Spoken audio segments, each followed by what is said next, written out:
দূর থেকে মনে হয় গ্রাম বাংলার নৌকার ছাউনির মতো, আদতে এটি কোনো ছাউনি না।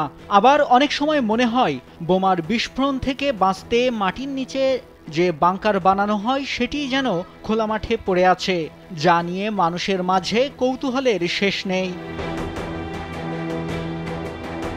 তবে অনেকে জানান জিনিসটি হলো ব্রিটিশ আমলের একটি ক্যাম্প। ক্যাম্পটি কেন তৈরি করা হয় বা কারা তৈরি করেছে, ঠিক কত বছর আগে নির্মাণ করা হয় তার কোনো তথ্যই নেই কারোর কাছে। জামালপুরের ইসলামপুর উপজেলা চত্বরে পূর্ব দক্ষিণ পাশে দাঁড়িয়ে আছে ছাউনির মতো দেখতে শক্ত পদার্থ দিয়ে তৈরি করা এই ঘরটি। দুটি দরজা ও 12টি জানালা রয়েছে স্থাপনাটিতে। ভিশনের ফুলঝুরি মেগা অফারে ফ্রিজ কিনলেই পাচ্ছেন 16 পিসের আকর্ষণীয় গিফট বক্স একদম ফ্রি। ঘরটি এখন পুরোই শূন্য, কিছুই নেই সেখানে। দেখলেই বোঝা যায় স্থাপনাটি ব্যবহার হচ্ছে না যুগ যুগ ধরে। তবে স্থানীয়রা জানান দুই রকমের কথা। বয়োজ্যেষ্ঠরা বলেন তারা ছোটবেলা থেকেই নাকি দেখেছেন স্থাপনাটি। ইংরেজ আমলে ঘরটি তৈরি করে সে সময়ের ছোট বাচ্চাদের টিকা দেওয়া হতো সেখানে। এরপর স্বাধীনতা যুদ্ধের সময় ঘরটি পাক বাহিনীরা ব্যবহার করেছে। বর্তমান প্রজন্মের যুবক যুবতীরা বলেন তারাও ছোটবেলা থেকে স্থাপনাটি দেখছেন। তারা বাবা মার কাছে শুনেছেন ঘরটি ব্রিটিশরা ব্যবহার করত, কিন্তু কেউ ব্যবহার করেছেন স্থাপনাটি তা কেউ দেখেনি। ছোটকাল থেকে এখানে এই ঘরটি এইভাবে দেখা হচ্ছে।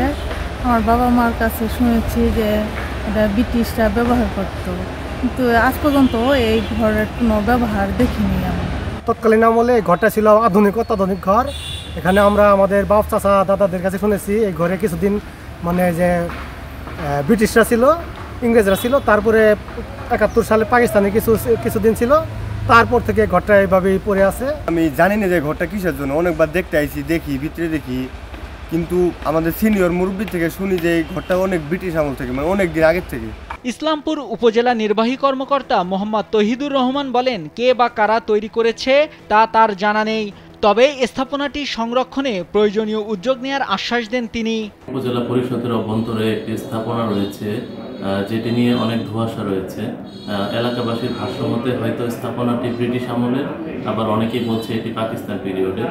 তো আমরা এটির সঠিক তথ্য জানার চেষ্টা করছি যে এটি কখনকার স্থাপনা, এবং স্থাপনাটা যেহেতু অনেক পুরাতন, আমরা এটি সংরক্ষণ করার প্রয়োজনীয় ব্যবস্থা গ্রহণ করব।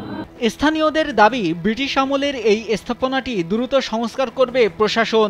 এরপর এটি সবার জন্য উন্মুক্ত করা হবে। তাহলে দূর দূরান্ত থেকে সেখানে দর্শনার্থীরা আসবে, যা একটি পর্যটন কেন্দ্র হিসেবে গড়ে উঠবে। নাইমুল হাসিব, কালবেলা।